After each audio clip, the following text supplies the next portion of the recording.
ढोली गांव में सुनील अपनी शहरी पत्नी रेशमा को लेकर आता है। लो भाई, आ गई शहर की मेम साहब। सुनील, इसे संभाल कर रखना, कहीं गांव की धूप में पिघल न जाए। मौसी, कांच की गुड़िया नहीं हूँ। शहर की धूप भी उतनी ही तेज होती है जितनी गांव की।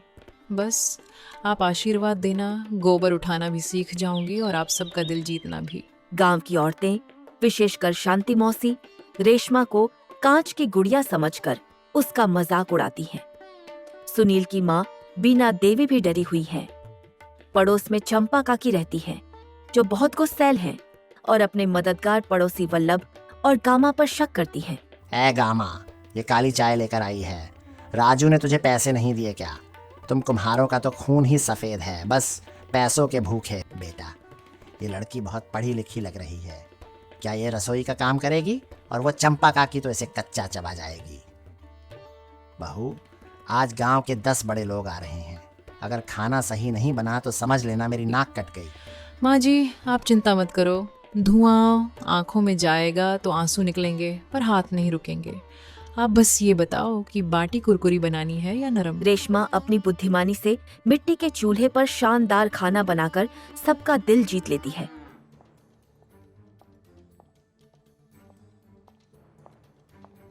ओ वल्लभ, बाहर निकल कायर। आज तेरा घर खाली करा के ही दम लूंगा।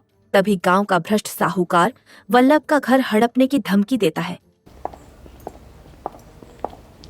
मालिक, रहम करो। ये कचरा मुझे मत दिखा। या तो कल सुबह तक पैसे दे, वरना ये जेसीबी तेरा घर गिरा देगी। साहूकार जी, जरा मुझे भी वो हिसाब दिखाइए। मैं भी तो देखूं कि शहर की मैथ्स और गांव के ब्याज में कितना अंतर है। ऐ छोरी, तू खाना बना, ये मर्दों के काम है। हिसाब पढ़ना मर्दों का काम नहीं, पढ़े लिखे का काम होता है। लाइए कागज। हंस इसलिए रही हूं क्योंकि आपने ब्याज पर ब्याज तो लगाया, पर ये भूल गए कि चक्रवृद्धि ब्याज का कानून क्या कहता है। धोखाधड़ी पकड़ी गई है आपकी साहूकार जी। तू मुझे सिखाएगी? मारो इस वल्लभ को, ये बड़ा शरीफ बनता है पर है धोखेबाज। तू भी वैसी ही है, शहर की चालाक बिल्ली। यहाँ से जा।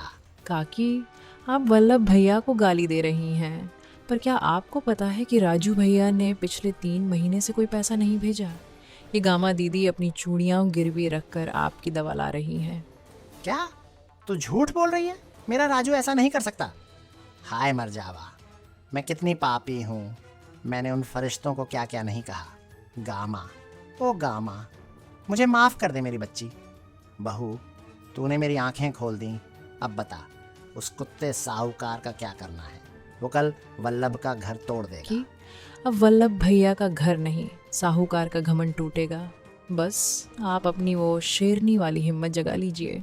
रेशमा बिटिया, हम औरतें लाठी डंडे वालों का मुकाबला कैसे करेंगे? शेर के सामने हिरण भागेगा तो मारा जाएगा, पर अगर 100 हिरण एक साथ खड़े हो जाएं, तो शेर को भी भागना पड़ता है। मुझे माफ कर देना, मैंने तुझे तितली समझा था, पर तू तो बाज निकली। रेशमा साहूकार के कागजों में धोखाधड़ी पकड़ लेती है और चंपा काकी को हकीकत दिखाती है कि वल्लभ और गामा ही उनकी असली सेवा कर रहे हैं, जबकि उनका बेटा राजू शहर में पैसे उड़ा रहा है।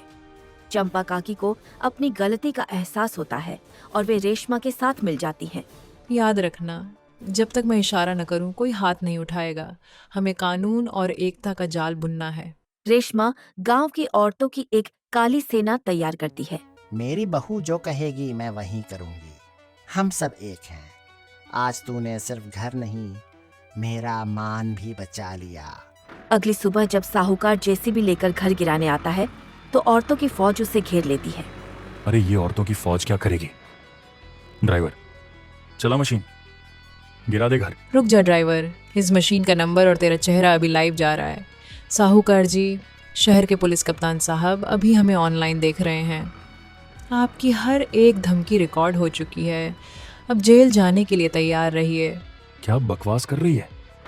माफ कर दो काकी, माफ कर दो बहू जी। मैं ये कागज अभी फाड़ देता हूँ। और हाँ, 50,000 रुपये मुआवजा भी दीजिए जो आपने झूठ बोलकर वसूले थे।